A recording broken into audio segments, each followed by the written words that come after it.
Сургах тоглоом 9. Тоглоомын нэр хувцас. Зорилго өвөл зөөний улирлыг ялгаж таних, өвөл зөөний хувцсыг таньж нэрлэх. Хэрэглэгдэх хүн өвөл зөөний зурагт карт, хувцсны зурагт карт халаас доошоо ашиглана.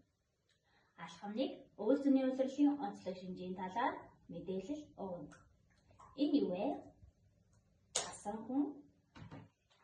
Цасан хүнийг руугаар хийдэг вэ?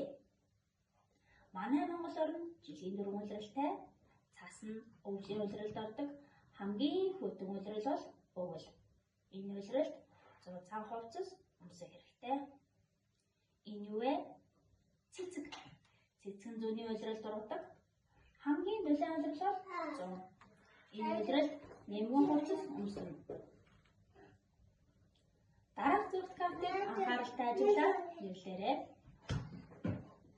Сандал, палаж, богино шорт, нарны малгай, зузаан цамц, зузаан оролт, өвлийн гутал, зузаан малгай.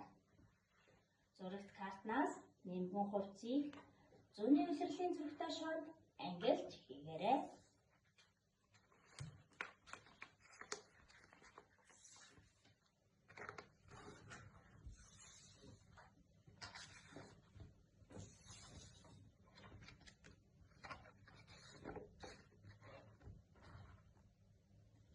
Зузаан хувцсыг өвлийн улирлын зурагт шоонд ангилж хийгээрэй.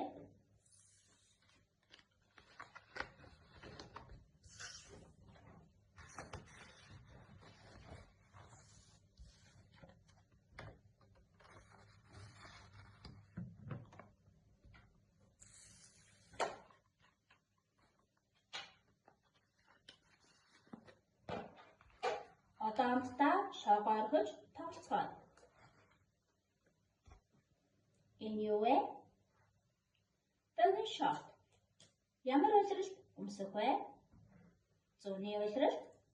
Гэх мэтчлэн шоогоо орхиж хамтдаа тоглоорой. Бүгдээ хөгжүүлэхийн тулд хамтран ажиллаж байгаа эцэг эхэд танд баярлалаа.